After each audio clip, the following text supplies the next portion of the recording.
Welcome to the Reset Mantra. I'm your host, Sabina Maharjan. This podcast aims to support your journey in resetting your mind, body, and soul by sharing insightful stories and conversations with experts and guests from diverse backgrounds. Hello and welcome to the Reset Mantra. I'm your host, Sabina Maharjan. If you're new here, please subscribe to the Reset Mantra so you don't miss our weekly episode. I'm very excited about today's episode. My guest is a guide for people to access deep healing and develop their intuitive abilities. She is a divinely led speaker and healer and spiritual teacher who is deeply connected to her psychic, medium, and energy healer abilities.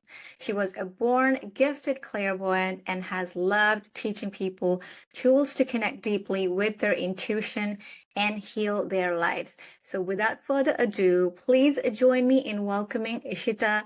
Ishita, a very warm welcome. I'm so glad you're on the show. Thank you for having me, Sabina. Absolutely. There are a lot of questions that I have for you. But to kick things off, I guess you are on a mission to guide, people to access their deep healing and develop their intuitive abilities. Can you share a little bit about your journey and what inspired you to become a healer and spiritual leader? So I didn't know this was supposed to be the route that my life was going to take me. And I think that's what a lot of people will say about a lot of their experiences in life. So I was always, from the start, really interested in spirituality. I was born in India, and there at 3 years old, my parents would take me to the temple because I was so interested in just being in this transcendental spiritual energy. And then as I got older, around 7 or 8, I would be asking all these philosophical questions, and I would notice things around people, like colors around people, or I would see things, or I would somehow just know things, but I didn't really know what that was. And I thought, maybe I'm just scaring myself. No one's talking about it. Maybe it's just something we should just not talk about. And I was just extra sensitive. And so I would go and read spiritual books just for fun, get some information. I felt like I was gaining some sort of knowledge. I just enjoyed being a sponge. And then I went off to college, and in college, I had a bunch of time. I had free time. So I would go to school, I would go to my classes, I'd come back, and I'd want to sit and meditate. And as I did that, I realized my abilities were getting stronger and stronger, and things just got out of control. And so eventually I went and I decided to get some training, and alongside my college, I was getting intuitive training. And then when I was doing that, I would tell people in my classes, oh, come to this empty university classroom. I'm doing readings here. And people would just get readings. And then eventually people started to refer me out. And I still didn't believe that this was something that I could do full time. I thought this was a hobby. So I ended up going and getting my master's in elementary education. I was a teacher for a little bit, and I would still get calls about doing readings. And then eventually I had enough clients who would start to say, hey, we'd love to see you on social media. What are you doing? We haven't seen you, because everyone was calling me. No one would see me. No one knew what I looked like. And then I had these clients for years. And eventually I was like, okay, well, the universe is telling me that I need to get on social media through all these people, because it's been more than 1 or 2 people. So I just started doing that. And then eventually things started to create themselves. And I moved to LA, and then even more of that energy started to amplify. And then, long story short, here we are. And I've been so lucky to be able to do this work or be able to read people for 12 years and help support people and teach people.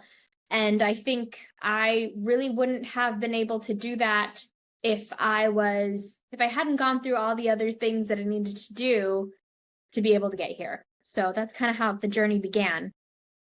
That's so interesting. And I know you said you're from India, and that's like a land of all the mystical and healing and all the Vedic teachings. Like I'm from Nepal, and a lot of people there too are a lot into our ancient mystical healings and meditations, right? Where Lord Gautam Buddha was born, and all people rely on this spiritual tools of meditation, healing, and all the intuitive and psychic abilities. Talk to me about a little bit process of, when people come to you, what kind of concerns do people come with, and how do you help them? So it really depends. I have so many different spaces that I work with people in. So in a reading space, I will sit down, whether it's remotely or in person, and just ask the person to say their name 3 times. That's how I ask the universe, or rather, I ask them that it's okay for me to look into their energetic space. And once I do that, there's kind of like a joining of auric fields that happens. And I start to be able to see pictures and energy and feel things in my body, hear things, start to know things.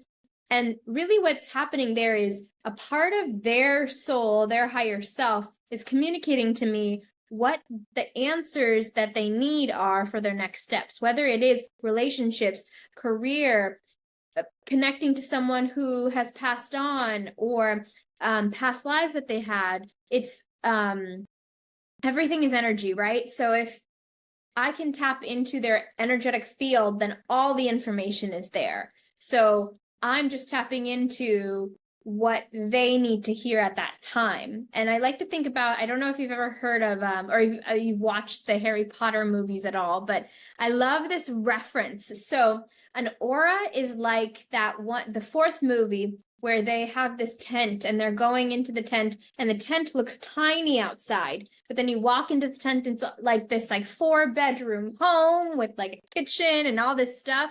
So that's our auras. It's this massive expanded space that has lifetimes and lifetimes and lifetimes of your information. So when I'm tapping in a reading, I'll be seeing that and helping get some answers around that for people.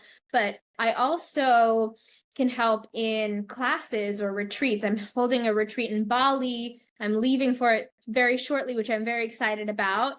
And I also teach workshops online, or I do intuitive training. And in those trainings, what we really focus on is healing what blockages we have from seeing our true authentic self, whether it's cleaning karma, healing our ancestral line, ending past life patterns, releasing energetic cords, allowing ourselves to come in alignment with our chakras, or opening up our third eye. It's a number of different things that can lead us to the same journey of being able to be authentically who we are. So when we talk about intuitive abilities, right? Personally, I've asked this question myself that, okay, how do I know if I'm being impulsive or intuitive? There's a very gray area. Would you have any insight as to, okay, how do I know what my intuition is telling me? I mean, I would believe that in our day-to-day life, we are all functioning out of our intuition, but we might not just be aware. Okay, is it our intuition telling us to go for that vanilla ice cream, or go for that trip, or go for that job, or are we just being impulsive? That is a really great point. So I think we can allow our intuition to guide us more if we are allowing ourselves to trust it. But when I see intuition come through, usually it is in a moment of stillness and neutrality. And that means that it's almost like it feels like a microsecond. It's not necessarily this big dramatic awareness that you get. It could be that you're in this really, really, really, really heightened situation and you have all these emotions, and then suddenly you have this just spark of insight, or you just have this knowingness, or you hear this thing, or your gut tells you this thing as it communicates through you when it's being ignited. And it's really this moment of, it's almost like the world slows down for a second and this information comes in very neutrally. It's just almost like fact, there it is. And then as quickly as it came in, it goes away as well. And then, life continues. And you might still be in this heightened moment. And sometimes when we have this moment of intuition, we might even just try to logic it away or try to make a reasonable, logical scenario as to why we're thinking about this and allow ourselves to not regard that information as important and just say, okay, this is something I was just thinking about. I need to go focus on what I need to do. That is just us pushing our intuition away. However, our intuition can also come in when we have meditated and we are in a peaceful environment as well, but it'll still come in the same way. A microsecond of information delivered in neutrality, and neutrality is radical acceptance of what is. It's seeing it exactly as it is. And when we can see with acceptance, that's radical love. That's deep love. And that's the essence of our universe, our souls. And so when we step into and receive information in a split second of neutrality, then we know it's our intuition because it leads back to that love. But when we have all these emotions and we're like thinking, and then suddenly we come to a conclusion, oh, you know what? It must be that. That is not our intuition. That is anxiety. That is maybe depression. That is our impulses. That is our fear-based thinking that we're still in deprogramming around that we need to heal. So I really, really urge people to, if they want to notice that something is their intuition, allow space for it. If there's something that comes in out of the blue, listen to it. And the only way that you're going to be able to have more of this intuition and hear more of it and let it come more effortlessly is if you give it space and actually act upon it. So a quick thing that I like to tell people to do is find a place that you can go to, whether it's a mall or somewhere you've never been, a garden or something like that, and allow your gut feeling or your inner voice or just the images in your head to tell you which direction to go, because that's a practice in which your intuition can allow itself to play safely. And do that a little bit once in a while, and you might notice your intuition comes in a lot more freely. Oh, no, I love it. I think one of the key differences that you mentioned was the difference in terms of the difference between impulsiveness and intuitiveness is that intuitiveness it comes in that blink of a second, mainly when we are in the state of calmness. Is that true? It Okay. can be calmness, but it's almost like if we're even in a heightened state, like, and we're like, we can be in the most intense situations. And we've heard about this sometimes too, where people just, they switch into a mode where like they're in a very dire situation, but then something just comes into their head and they're like, okay, I know what to do and I just have to do it. And that's it. It's not, and they act upon it. And that can be your intuition. So even if you're in this heightened moment of expressing your emotions, suddenly something will hit you where it is, you just become neutral. And then you get that information, if that makes sense. It can be peace, but it also can be not peace, but it can give you a split second of neutrality, if that makes sense. So it's really it comes down to that inner knowingness that you know for sure. Okay, that inner knowingness looks like a key to differentiating. Okay, this is my intuition telling me to go for it or do something versus impulsiveness. Yeah, it's like a feeling. I guess a good way to sum it up is like it's a delivering. It's a dropping in. And that information, whether it's a knowing, a hearing, whether you get, you just hear, oh my gosh, you need to turn left, or okay, I need to turn left, or you feel in your gut that right is not the right way to go, but left is. It's a dropping in instantaneously in a microsecond. And then everything else, then life comes in again, and it's almost like, it's like those moments where in the movies, you see them kind of focus in on themselves, and then you are brought back after that moment of realization. That sort of thing. From what I understand, a lot of people, especially we as women, we do a lot of things because so and so told us to do. Our parents told us to do, choose a career, or what society tells us to do. We kind of take a path following that, stereotypical rules, but then often we have this intuitive voices inside us telling, hey, maybe take a risk and choose an unconventional career path, and, maybe move to a different state, a country. There are all those intuitive nudges that we get, but we aren't able to kind of recognize and follow it, right? So if someone were to tap into their intuition and learning to be intuitive, how does your teaching process look like? Well, I say it really comes down to three things. One, grounding. And I don't mean going and putting your feet on the ground. I mean allowing yourself to energetically create a connection to the earth, because part of you is body, part of you is earth, and part of you is the cosmos, is spirit. And so when you allow yourself to have your body be the vessel of interpreting your intuition, then you're going to be able to really hear it. So there's grounding practices that I have and I teach people in order to be able to, it really looks like just having a connection from your first chakra all the way down to the center of the earth. And there's just a downward flow where anything that no longer serves you goes down.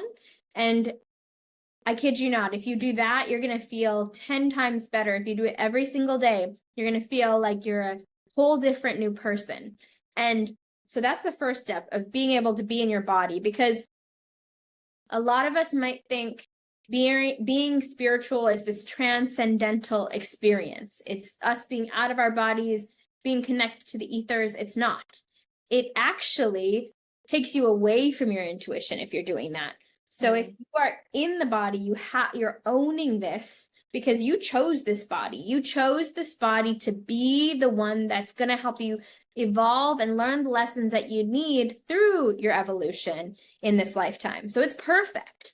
And so when you connect with it, then you can start hearing things more, you can feel things more, you can see things more, you're just present. And then the second thing is really learning how to call back your energy. So if you've ever heard of the phrase, pull yourself together, that means it's, English is a very psychic language. We can talk in pictures, but literally when we're scattered, so I can see people's auras, and sometimes their energy is, it looks a little spiky or it's kind of going out this way. And it might be because there's so many different areas they're leaving their attention or their energy. And so when you pull yourself together, or rather when you pull your energy together, there's more of you there to be present, to be able to hear, interpret your intuition, and also be able to experience your life. You can't experience it in the past, you can't experience it in the future. It's just now and here. And so that's the second part. And the third is really allowing yourself to go deep and do the inner work. So whether that is past life healing or learning Reiki or aligning with your chakras or being able to sit down and meditate, those are really the three things that can help you tap in on a deeper level and be able to know that what you're really listening to, what you're really sensing is your intuition. I really think that's the way we can tap into our intuition on a deeper level. No, I love it. I think the all three, techniques or steps that you mentioned, I can, as a student of this whole concept or the world, I can relate to it. The reason why I say that is sometimes when I meditate in the morning, I do get a lot of answers that I had previously, questions in my mind, and now I know that if I have any questions, I just need to meditate and truly meditate, not just like, okay, I'm just sitting, but then thinking about 10 other different things, but truly meditate and just allow to feel the different energy centers in my body, and just really come to that state of flow where the answers sort of come to me. And also, I'm curious to learn, when someone is in this intuitive space, right? Do they become good at manifesting? I know this is a different topic. I'm kind of linking it, but I'm curious because in my personal experience, I've realized that we all are manifesting in everyday life, through the things we say, do, knowingly or unknowingly. But I feel that when our, thoughts and actions are predominantly influenced by what we feel inside, and if we are following our intuition just to kind of act and behave in a way, we're also manifesting similar reality externally. So do you see some kind of connectivity between how much of a intuitive person someone is versus how good of a manifesta they become? Intuition is the reason why we can manifest more. And so the reason why that happens, and this is how I see it, when you become more you, when you become empowered as the universe that you are, you become more aware of who you are and you become more aware of energy. And so if your energy and your manifestations are energy, then and you're mastering learning how to work the energy around you, then that's a form of bringing in the manifestations that you want. So if you can work the energy, if you can be able to look within and see what needs to be shifted so that there's no more blockages between you and your own communication with you, then you start attracting the vibrational frequency that you are. And so desire, if you break it down, I believe the root of it, if you break day and sire, means of the Father, or you can translate that to of God. So your desires are of God, the universe source. Every single desire of yours is asking you to up level and shift and heal or change the energy so that you can attain that vibration for your own evolution. And the more that you do that, the more you come into a frequency that's more you. And then your manifestations more quickly align because it's of your energy, it's of your own godliness, if that makes sense. Maybe we can pivot our discussion a little bit more towards manifestation, as to, I know it's a very popular topic, especially out there in social media. And I believe, like I was saying earlier, we all are manifesting either good or bad, knowingly or unknowingly in everyday life, through our thoughts and actions and behaviors. But what do you think manifestation actually is? Well, it's the art of bringing the spiritual into a denser form in the physical. Well, it's changing the atoms from one density, or rather the 5D, into the 3D. That's what it is. And it's literally manipulating energy, mastering energy, which we already do every day by just merely existing, because we are a manifestation ourselves. I love it how you say that. We are a manifestation itself. I'm curious, how did your journey with manifestation begin? Well, just kind of like you said, I experienced similar things. When you tap into, or when I started to really own my skills and start to harness my abilities, I started to notice that my energy just got clean. And when my energy started getting clean, I started attracting the things that I was thinking about, or that I wanted, or that I was learning and processing. So I just noticed I was becoming a magnet for these things. And when I realized that if this process is just about more evolution, then all I needed to do was do more inner work to get to the vibration of, or rather the vibrational self that has the manifestation in their reality that I want. Because it's just about timeline jumping. It's just about putting yourself in another frequency. So I realized, I just need to be able to tap into more of myself and the version of myself at a certain frequency. And then I'm manipulating the energy around me to be able to manifest what it is I want. So it was really about first observing energy and observing what happens when I clean and heal my energy, which led to being interested about seeing what happens when you're cleaning up or manipulating energy. And then that led to wanting to be more intentional and conscious with manifestation.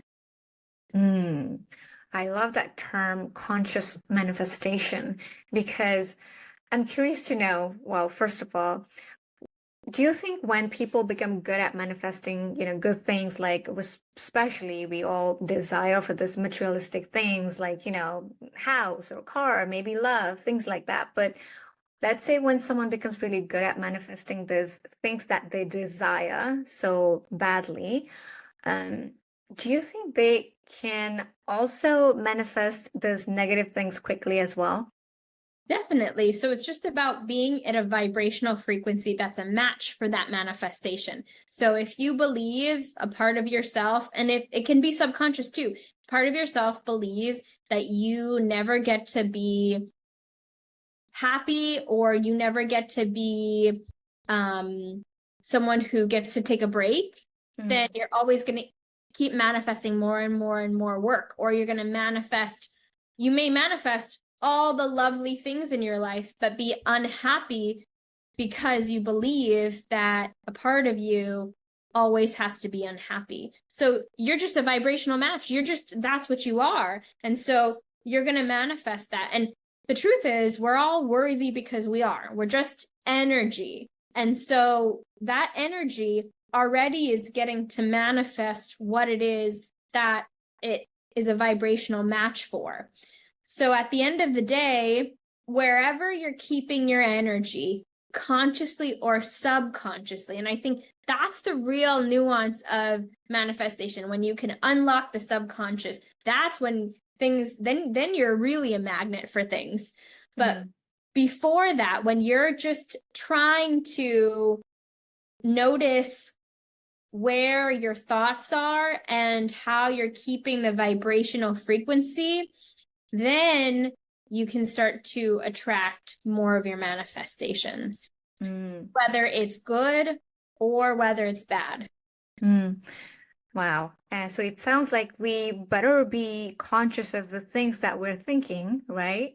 I think eventually, well, this is how I see it. This is really how I see it. So on the other side, when we pass, and before we come into another body, we talk through almost telepathy. We talk through thought.